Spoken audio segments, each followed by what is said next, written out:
traces de ces 70 années de vie d'église.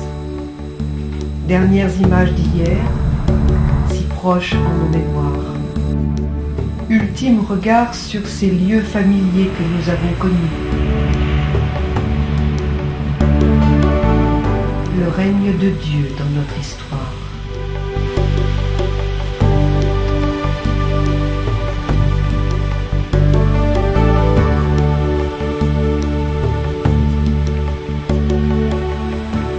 Réjouissons-nous une fois encore à la vue du parc qui a accueilli les messes, les kermesses.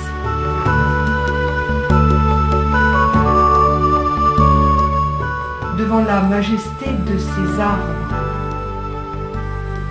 dont les ramures se sont jointes à nos chants. Les arbres des forêts dansent de joie devant la face du Seigneur, car il vient. Psaume 95.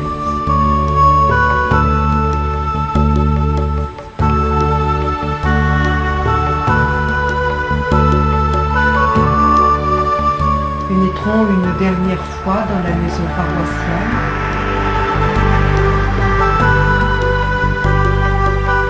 Lieu de catéchèse.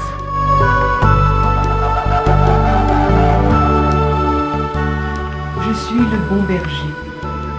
Je connais mes brebis et mes brebis me connaissent, comme mon Père me connaît et que je connais mon Père. Jean 10.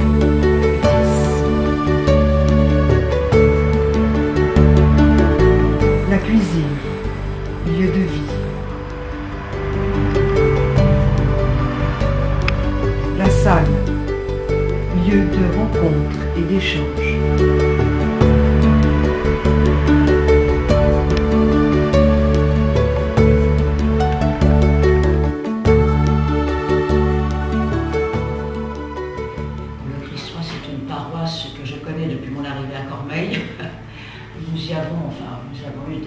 Nous avons des affinités.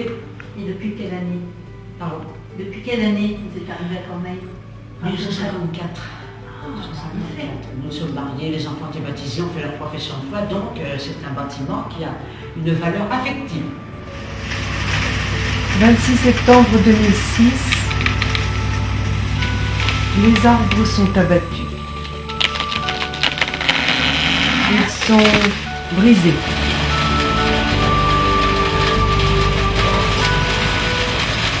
Broyés, amputés de leurs branches.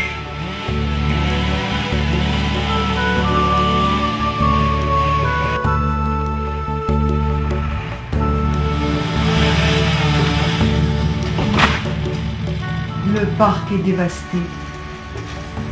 Il a disparu à nos yeux.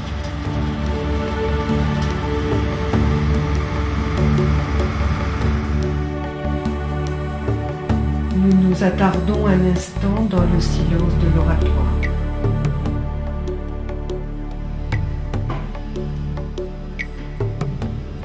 May it be an evening star.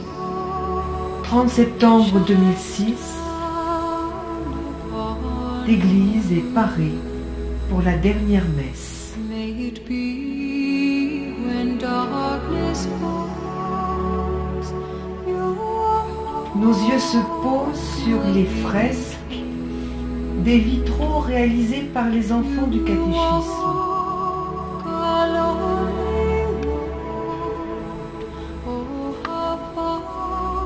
L'histoire de Dieu venue dans notre histoire.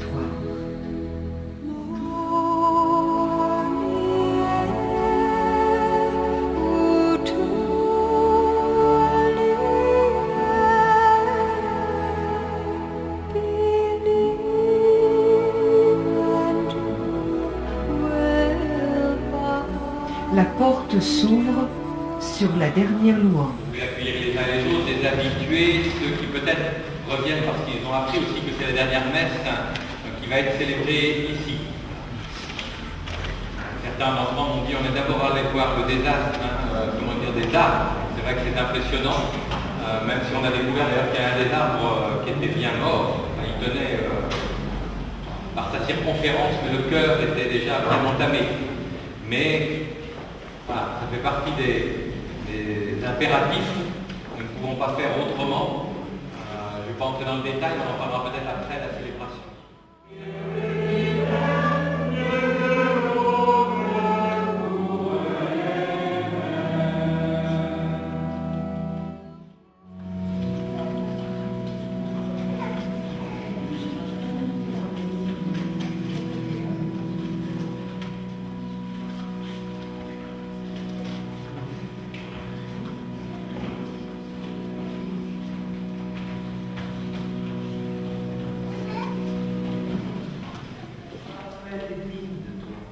Qu'elle devienne pour nous le corps et le sang de ton Fils bien-aimé, Jésus-Christ, notre Seigneur.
Le prêtre replie la nappe, la pierre de l'autel est mise à nu.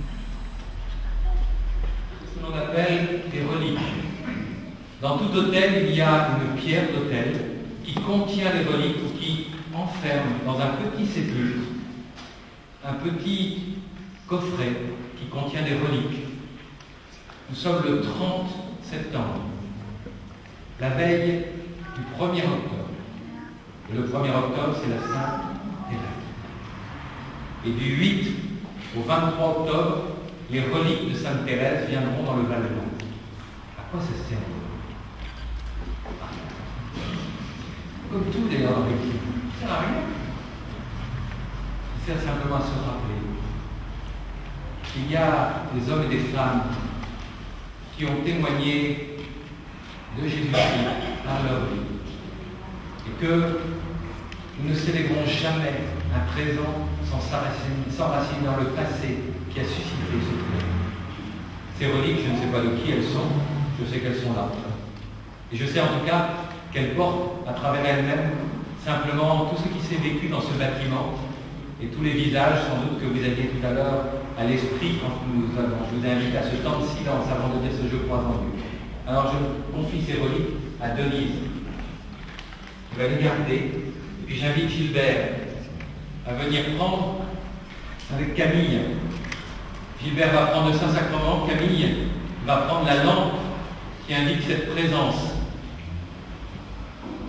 Et puis ils partiront ensemble, nous allons nous lever. Et simplement acclamer celui qui par sa présence a convoqué ce peuple, de ceux qui nous ont précédés, de nous ici rassemblés, de ceux qui en ont eu l'habitude. Et Thérèse et Denise vont remonter avec Gilbert et Camille pour remettre la réserve eucharistique dans le tabernacle de Saint-Martin. Ce lieu va se vider de sa présence, celle que nous célébrons.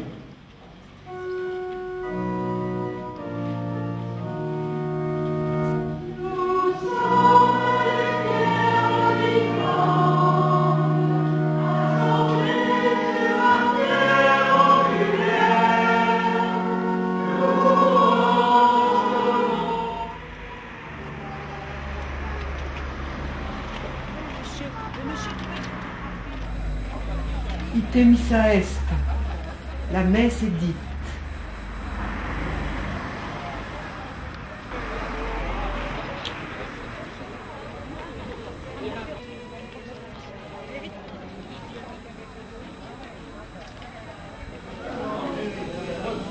suivi d'un dernier moment convivial à l'igloo.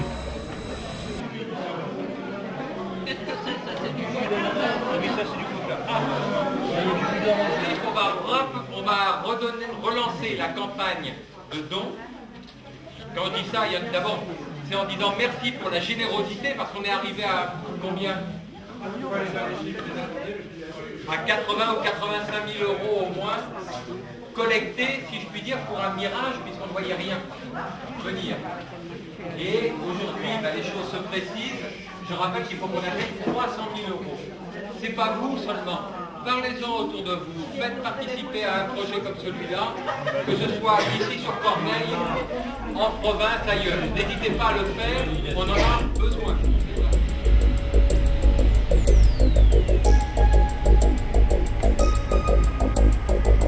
« 3 octobre 2006. Le jour de la démolition est venu.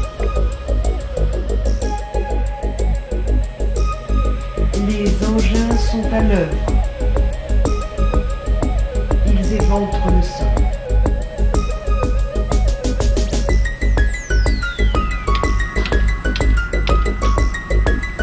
La cloche est délogée.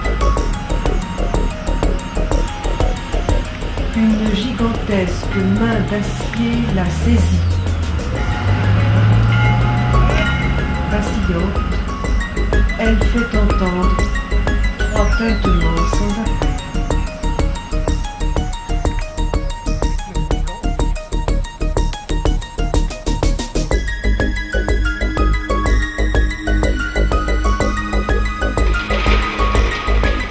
La démolition commence. Inexorable, la puissante main d'acier s'abat sur l'église.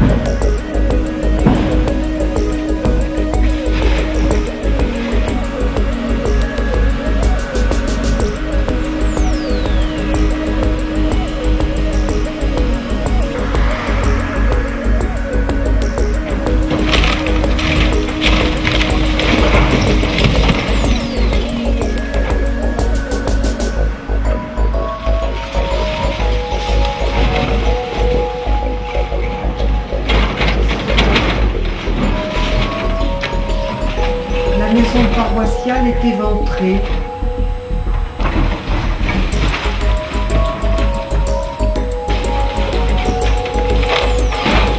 Anéantie.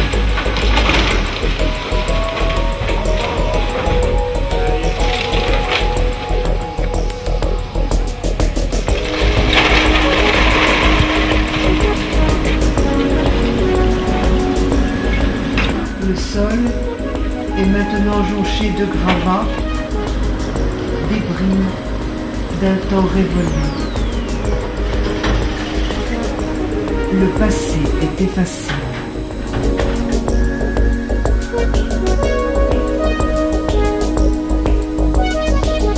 La terre est fendue, creusée.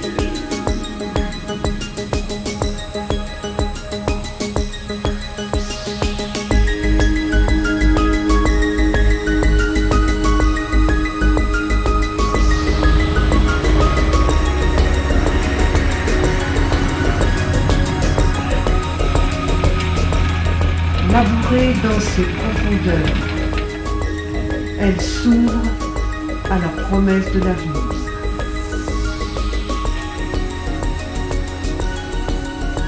Le terrain est aplani, bétonné.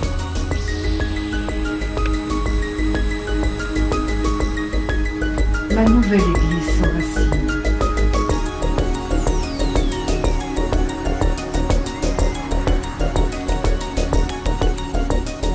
Ses contours apparaissent sur le sol.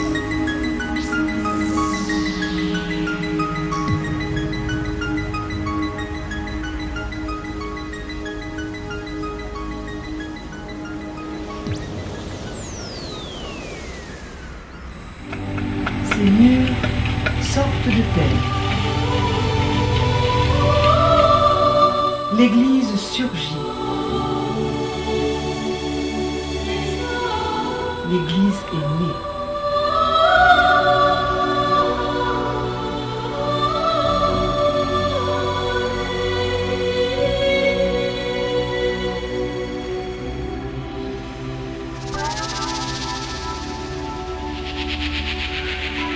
L'ossature de ses flancs, de son toit, projette dans le ciel sa silhouette décharnée.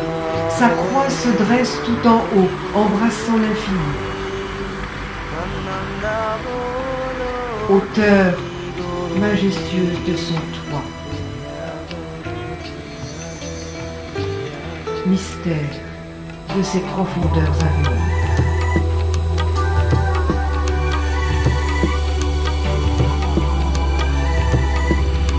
La terre est tassée.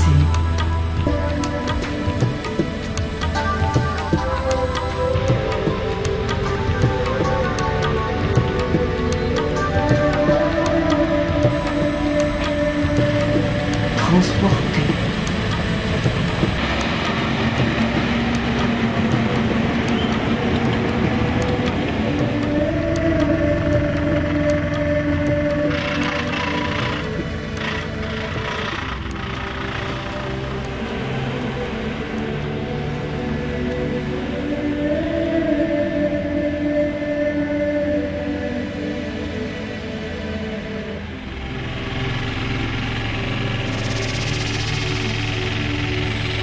Son sol, brillant de pluie, est prêt à être foulé.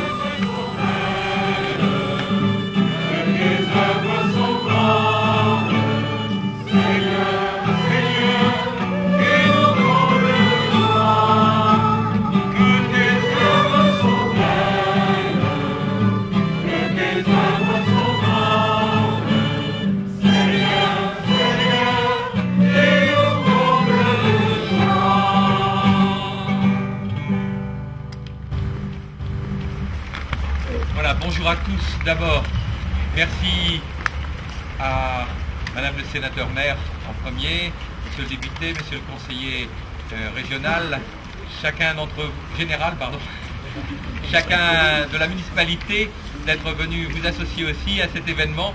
Comme je vous ai envoyé l'invitation, je vous ai dit c'est l'événement propre à une communauté, mais qui s'inscrit aussi dans une histoire et un urbanisme. Alors une histoire, c'est vrai que j'accueillais là tout à l'heure quelqu'un qui me disait « Vous savez que j'y étais à la pose de la première pierre de l'ancien bâtiment. » Je ne sais pas où elle est, Madame Eco. Est-ce qu'il y en a plusieurs d'ailleurs qui étaient là comme ça? Voilà Madame Eco. Donc vous étiez là, vous aviez 8 ans à la pose de la première pierre de l'ancien bâtiment. Il y en a d'autres qui étaient là en 1936. Ah 36-37, parce que l'église a été construite en 37, mais la première pierre un peu avant, je pense. Et ben voilà. Donc on s'inscrit d'abord dans une histoire, et je crois important de le rappeler, au nom même d'un désir qui était celui de l'abbé Morin et de la communauté de l'époque, de vouloir se rapprocher des habitants qui commençaient à s'installer de l'autre côté de la gare. Le bâtiment avait été construit provisoirement. Je crois qu'il y a eu plusieurs moments où la nouvelle église devait être construite. Les choses n'ont pas pu se faire. Depuis avant mon arrivée ici, le projet avait, pris corps et les choix avaient été faits. Non pas forcément d'aller encore plus loin, mais plutôt de rester sur ce terrain aussi qui a une histoire. Moi j'ai été très frappé en arrivant comme curé ici, aussi de la kermesse, la fête des familles, et de voir que ce terrain, je dirais beaucoup de Cormeillais se le sont appropriés, au moins ce jour-là, indépendamment de toute dimension de foi, mais dans une dimension relationnelle, au cœur de la cité. Alors je crois qu'il est important que cette église puisse prendre la suite de ce mouvement, de ce désir à la fois de se rapprocher de ceux qui vont arriver dans les nouveaux quartiers, et en même temps dans cette communion d'église, puisque nous sommes un groupement paroissial, si je puis dire, entre les deux paroisses de Cormeilles et celle de la Frette. Alors je ne vais pas m'étendre davantage, mais simplement s'inscrire dans cette histoire. Je ne vais pas reprendre ce qui a été dit à maintes reprises. Pourquoi cette pose d'une pierre de seuil? Vous allez le découvrir à travers la liturgie elle-même. Et je vais plutôt laisser le Père évêque nous faire entrer dans cette célébration, mais on va d'abord reprendre ce chant « Que tes œuvres sont belles » au nom de ce que Dieu fait à travers la vie des uns et des autres, avec nos possibilités, nos moyens, nos limites, mais dans le temps, c'est toujours Dieu qui accomplit. Si le Seigneur ne bâtit la maison, en vain travaillent les maçons. Si le Seigneur ne garde la cité, en vain la garde veille. C'est cette maison pour le Seigneur et avec lui. En sachant, comme nous l'entendrons dans un instant aussi, que nous sommes les pierres vivantes de l'Église. L'Église, édifice spirituel, la communauté chrétienne.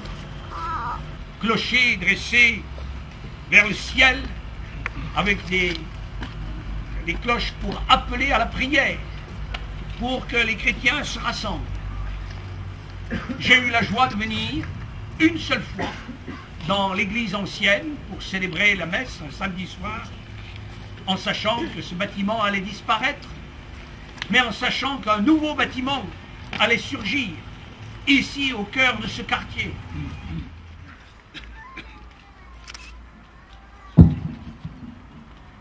Et cette eau rappelant la vie de Dieu reçue au baptême, cette eau avec laquelle je vais vous bénir, et vous rappellerez votre baptême en faisant le signe de la croix.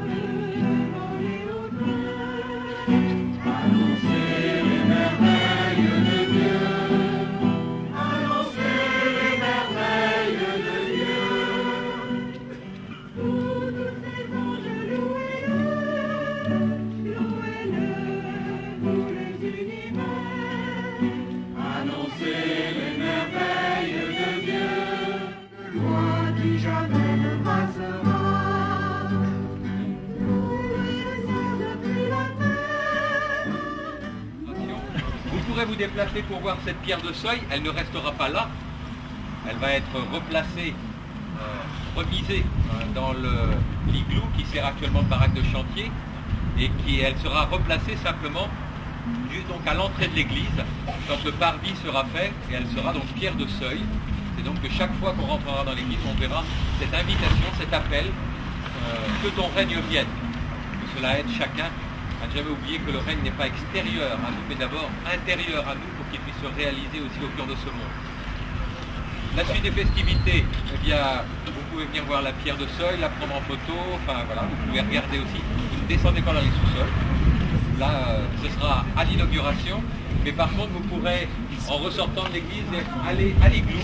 Il y a une projection, un petit montage, un diaporama, comme on dit, qui permet de voir depuis les origines de l'église ancienne jusqu'à la réalisation actuelle.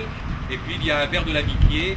Donc voilà, tout le monde ne peut peut-être pas rentrer dans le même temps dans l'igloo, mais les choses sont faites de telle manière que ça puisse entrer et sortir.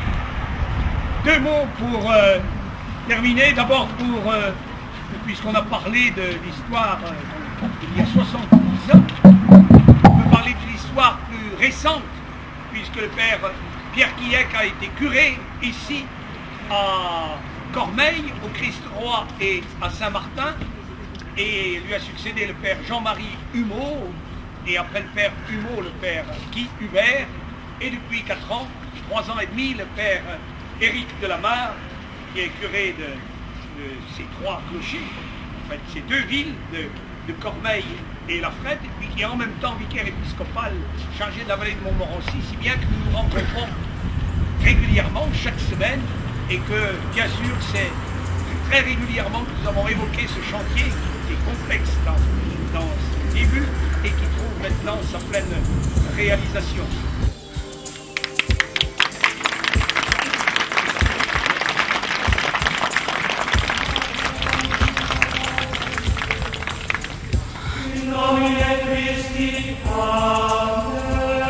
Ouvrage des mains de l'homme, l'Église prend corps.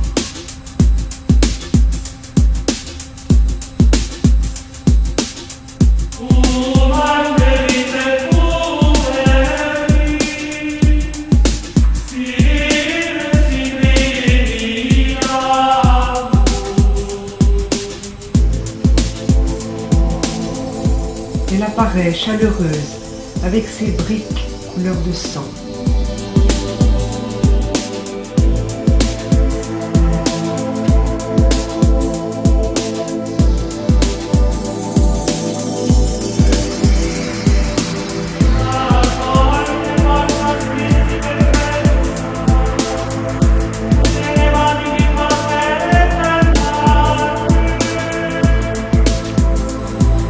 L'intérieur de ses flancs se profile.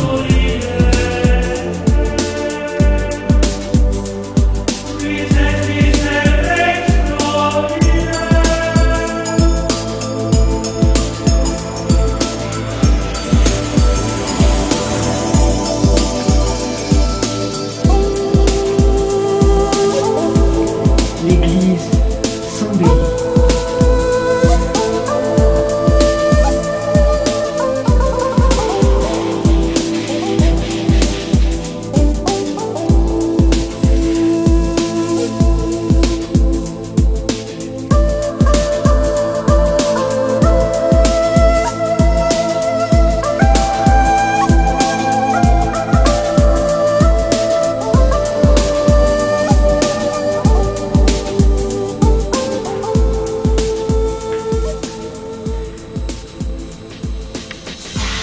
Elle offre à nos regards ses chaudes couleurs.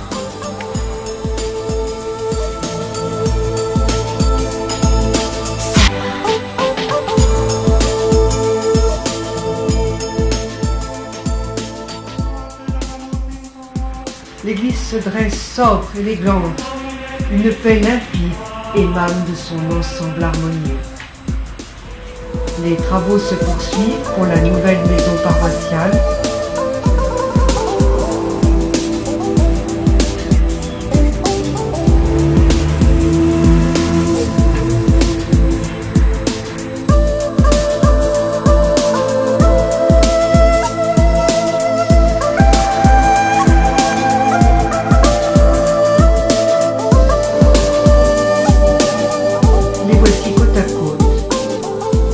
Flambant neuve et déjà familière.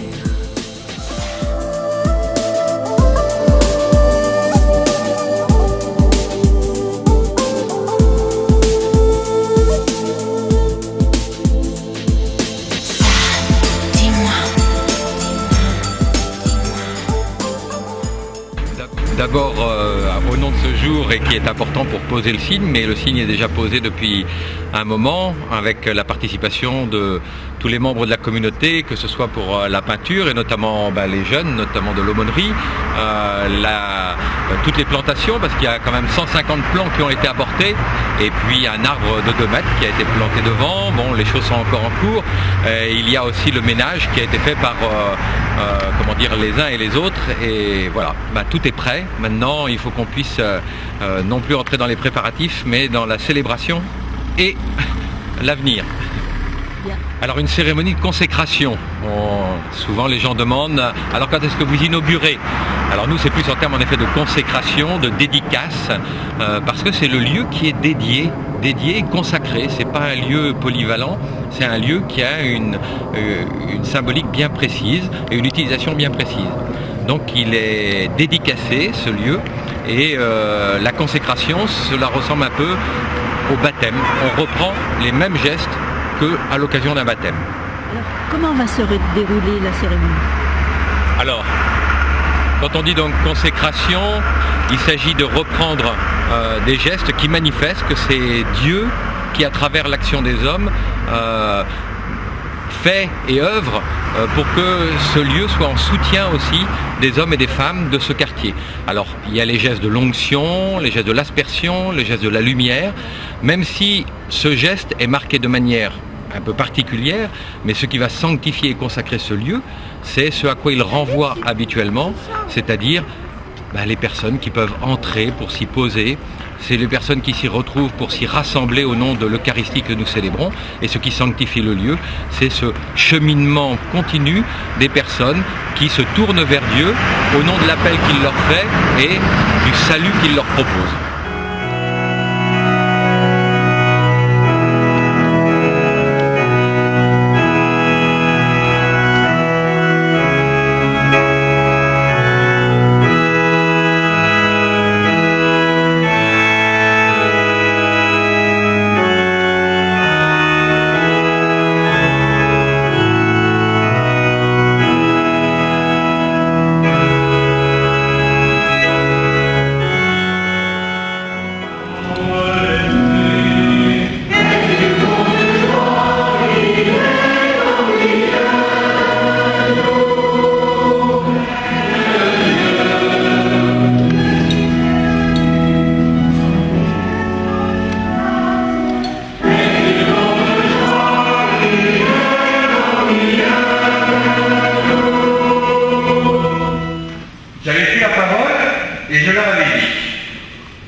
je vais parler d'un événement qui ne se reproduira sans doute plus dans votre vie.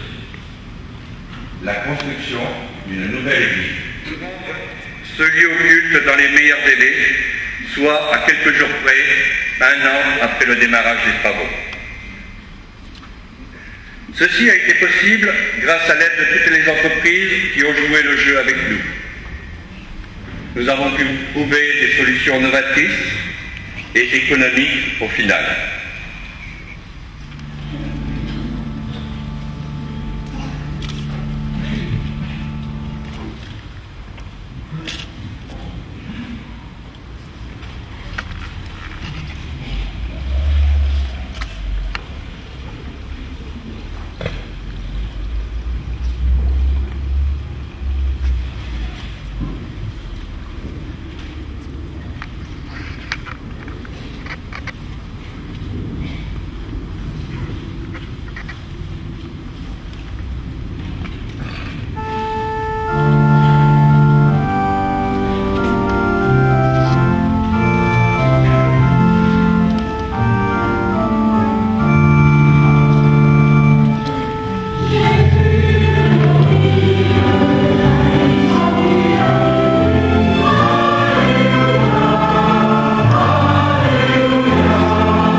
site.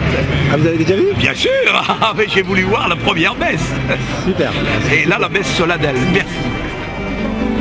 Are always watching you.